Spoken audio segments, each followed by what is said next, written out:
Hey family, hey friends. Today in this video I am going to talk to you. I'm going to break it down in a couple of parts, but I want to talk to you guys about the murder of Sam Cooke. So here we go. And if I'm looking down, I have notes, so don't judge me. So we all know Sam Cooke as the king of soul. He is a very influential figure in R&B and soul music. I mean, he is the catalyst. He is the musician's musician. Sam Cooke is known for his prolific songwriting and his beautiful, beautiful, beautiful voice. Some of my favorite Sam Cooke songs are You Send Me, A Change Is Gonna Come, and Cupid. So Sam Cooke was a great artist and a great songwriter, but he was also a good businessman. Sam Cooke was one of the first black artists to own his recordings and own a music publishing company, and in those days that was unheard of. Make sure you remember that, okay? Welcome back, part 2. Okay, so I'm gonna actually tell you about what happened that night. So on December 11th, 1964, Sam Cooke was shot to death at the Hacienda Motel in Los Angeles, California. This woman right here is named Barbara Franklin, and she's the one that actually shot Sam Cooke to death. She claimed to have shot Sam Cooke in self-defense. She claimed that he had barged in her office and said, "Where's the girl? Where's the girl?" And she said there was nobody here but herself, and he attacked her.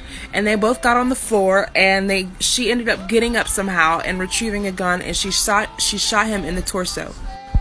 Sam Cooke later yelled, "Lady, you shot me," and the lady hit him upside the head with the broomstick, and he finally fell again for the last time, and he was mortally wounded from the gunshot. However, many of Sam Cooke's acquaintances called that into question, even though they weren't there that night. Part 3.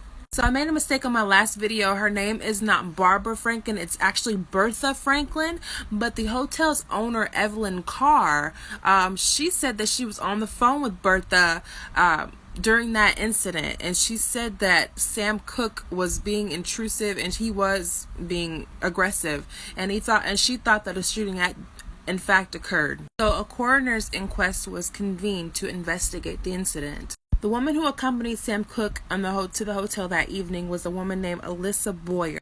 She said she spent the evening with Sam Cooke, and they went to a nightclub together, and when they got back, she actually asked him to take her home, but he actually ended up taking her back to the hotel, and he stripped her of her underwear, and she thought that he was going to rape her. When he went to the bathroom, she quickly grabbed some of her clothes and his by accident, and she left. Tried to get the manager, but the manager never came, and so she ran to a telephone booth and called the police. I'm sorry if this seems like a very long and stretched out story, but there's a lot to it, so I appreciate you if you got this far. Part 4. So a lot of people said that Alyssa Boyer had a lot of inconsistencies with her story, but her and Bertha Franklin were ruled out of any wrongdoing, and the investigation was ruled a justifiable homicide. But when he got to the funeral, people thought that he looked very severely beaten. Some people say that this man, Alan Klein, had something to do with Sam Cooke's murder. Pause the video and read the deal that Alan Klein and Sam Cooke signed in 1963.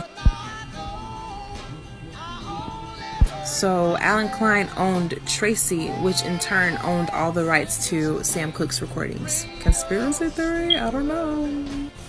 All around, it's a very sad situation. Let me know in the comments what you think about the death of Sam Cooke and what happened. But thank you for watching this series. Bye.